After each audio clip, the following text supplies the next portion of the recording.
Welcome to Meet the Press Now. I'm Kristen Welker in Washington, where the cost of President Trump's war against Iran is growing politically, militarily, and economically. This afternoon, President Trump addressing for the first time criticism and concerns over poor conditions and fading morale on board the USS Abraham Lincoln, which has been deployed since December, with 5,000 sailors and Marines on board. Family members of U.S. service members are concerned about the conditions on board the USS Lincoln. Well, no, that ship is moving. No, they're not. That ship is moving right now, or very shortly, and it's being replaced with another very similar ship. But the deployment's gone on too long. No. Not nearly long enough. It comes after Defense Secretary Pete Hegseth similarly disputed reports about problems aboard U.S. ships deployed in the war against Iran. Completely misrepresented. Listen, we make sure that every ship, every crew, every captain has everything we can provide them at every single moment. And so to that crew and to all those crews, we're going to do everything we can for you. And we are so grateful for their dedication of that crew and others. They've held the line for the country, and they've done a fantastic job. And yet, here's what one mother whose son is serving on the USS Lincoln told NBC News. You definitely see a change in his overall mental health. And where he had been very positive, it started getting very dark.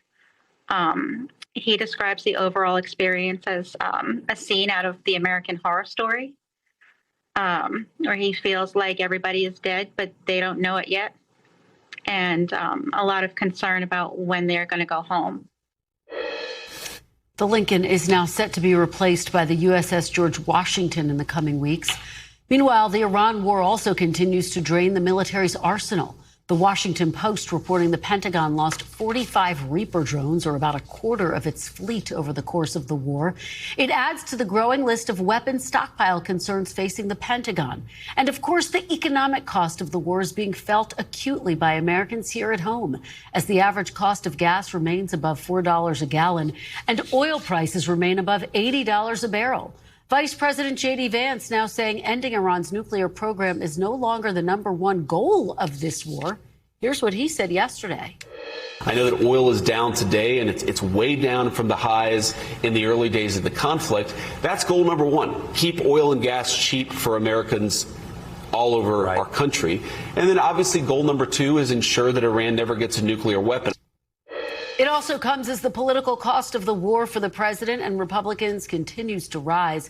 New polling shows voters in states that will be critical in this year's midterms list inflation and high prices as their most important issue heading into the elections. Joining me now is our team of reporters, NBC News White House correspondent Monica Alba, NBC News Chief International Correspondent Keir Simmons, and NBC News National Security Reporter Gordon Lubold. Monica, I want to start with you. What do you make of the president's reaction to those concerns about morale on the USS Abraham Lincoln? He seemed to dismiss them outright.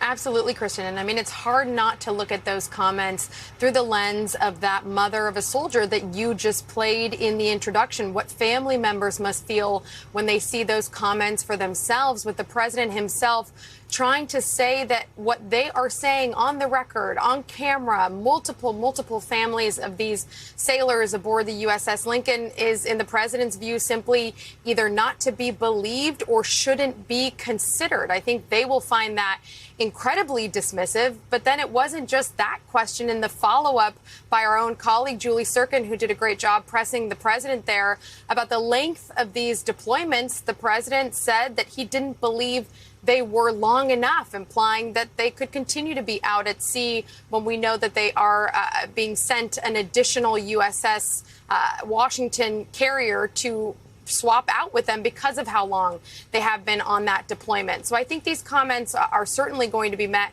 with a lot of criticism from those who find that that is disrespectful potentially to the military and the service members who have been a part of this. But it's also something that the president will likely double down on. When his own aides were asked here about those comments just a short time ago, they said that, of course, the commander-in-chief, the president, respects U.S. service members. But I think those comments were pretty blatant and are certainly going to continue to raise questions about just the conditions of, again, what these service members are saying themselves are experiencing in real time. Yeah, I think you're right about that, Monica. And Julie did do a great job pressing the president. Look, what is the administration's thinking, Monica, when it comes to the economy and also, of course, the Strait of Hormuz, which are so linked together? Absolutely. And the president just now has been speaking about this at his event in New York. And he made some comments that might also be a little bit eyebrow raising about the Strait of Hormuz and how he believes it could be considered in the future. Let's play that and talk about it on the other side. Pretty soon I'll be declaring the Hormuz Strait a territory of the United States.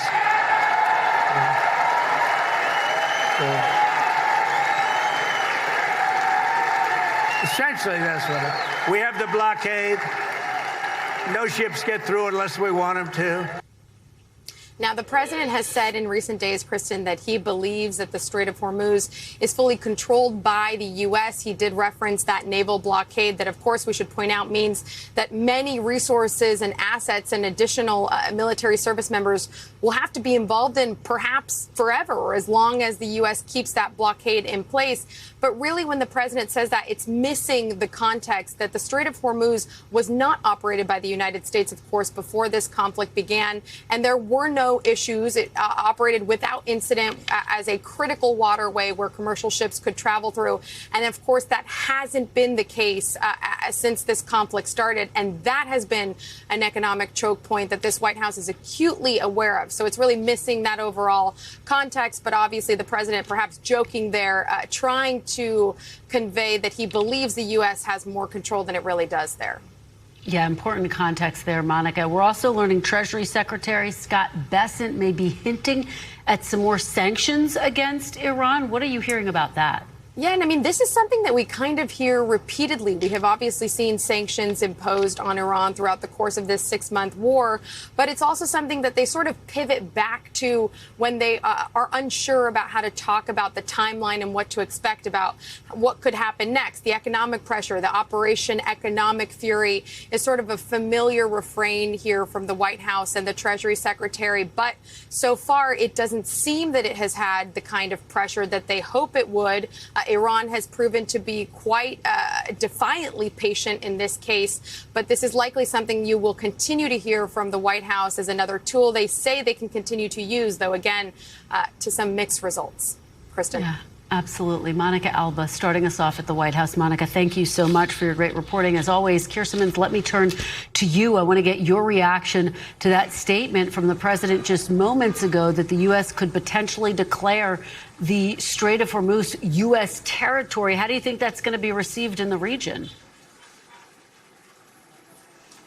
Well, it depends which country, but certainly, broadly speaking, the region is very worried. If you are talking about the Arab countries like Saudi Arabia, where I am, because President Trump says that the only ships that get through are the ships that the US wants, but the US and its allies and partners here would like many more vessels to get through, and they're not able to because of Iran. I mean, I think that conversation you were having about Secretary Bessent, this has moved from a battle of strength to a battle of wills, to a battle of endurance, a war of endurance. And I think that's what those sanctions are about, really, just baking in, if you like, that I think the Trump administration has shifted to recognize that this is going to take a long time if they're going to get anywhere close to the kinds of demands that Washington has been making. But that's not to say that there aren't huge risks here, simply because it's long and maybe gets a little slower, if you like. For example, where I am, Kristen, I am over on the Jeddah side of Saudi Arabia, where the Red Sea is, and there is now increasing friction with the Houthis in Yemen, who are trying to stop ships from getting through another narrow strait there, the Bab al-Mandeb. And just today there was a report of Houthis firing on ships there inside Yemen. How is Saudi Arabia going to deal with it? Is this going to escalate here? And everyone watching will know that the Houthis are supported by Iran, quite profoundly supported by Iran at this point. I'll just say one other thing. I think the Iranians ultimately are preparing for a long fight. They've shifted their leadership. Mojtaba Hamani, the supreme leader, has shifted their leadership last weekend. And I think one of the reasons for that is they simply do not trust the United States and the Trump administration that they're actually going to go through with any deal that's done. Well, to follow up on that point, Keir, I mean, it has been 60 days since the president and Iran signed that memorandum of understanding. Are you hearing anything about the status of talks? Are they making any progress, Keir? Because there doesn't seem to be an off-ramp or an end in sight anywhere at this point. Yeah, look, I mean, they are close, but quite often with negotiations, the last part is the hardest part. And those are those negotiations between Oman and Iran, which is really just about figuring out the logistics of how you might open the straits, never mind the question of actually doing it, which, of course, last weekend, when we just thought things might reach a breakthrough of some nature, the Iranians upped the ante and started making more demands. And I think that's a sign, too, that the Iranians, I mean, Kristen, you watch the US political calendar as closely as anyone. The Iranians are probably second place. They watch American domestic politics like hawks, and they think they know what to do in order to press the right buttons. And so I suspect they're looking at the midterms, they are looking at the Trump administration, and they are saying, we can just keep going, put more and more pressure on President Trump. And frankly, they may well be thinking, and they have signaled this, that they might even need to wait out President Trump. That's the kind of, I guess you could say, determination. One of the points it's important to make, though, Iran has inflation. President Trump is right about this. Inflation of 90%. I mean, the economy is in pieces over there, not far from here, actually. And you never know what implications that kind of joblessness and struggling to find food and all those issues for the Iranian people might have, and how that might shift things inside Iran. Well, Keir, it's such an important context, and I think the way you set it up, that this is becoming a battle of wills. It's part of why these talks are moving so slowly. Keir Simmons, reporting from Saudi Arabia. Thank you so much, Keir. We really appreciate it, as always. Gordon, let me turn to you and that extraordinary reaction that we got from President Trump, his answers to our own Julie Sirkin, pressing him on his response to military families who are expressing concerns about the fatigue, the exhaustion of their loved ones serving on the USS Lincoln. The president really downplaying it. We know lawmakers on Capitol Hill are calling for oversight. How's the Pentagon responding overall? So, this has been a White House and a Pentagon that has struggled to acknowledge the impact of this war. Again, it was supposed to be 5 or 6 weeks, and now we're in the 6th month, actually in the 7th month.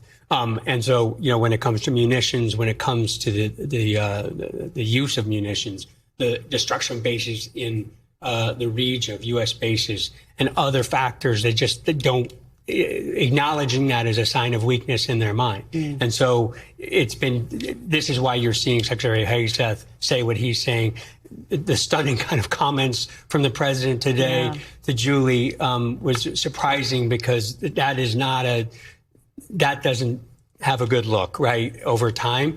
One of the problems here with this Navy issue in particular is it's not just the fresh fruit and vegetables they can't get on the ship and the morale issues, and not to downplay those, but it's the cumulative effect. And, recruiting and retention is like a key thing that the Navy is looking at. So when you see the commander-in-chief saying, a Navy mother's comments and several parents, remarks about this, it's not a good look, and it's not going to help them in the long term. Well, the mother's comments are so powerful. There's no doubt about that, and speak to and flesh out the reporting that you've been all over all week. And you have some more reporting about Iran potentially changing its strategic priorities. What are you learning there, Gordon? Yeah, look, my colleagues Courtney and Moshe reported earlier that there was a U.S. assessment on Iran's view of this thing, and they have certainly shifted to the Strait.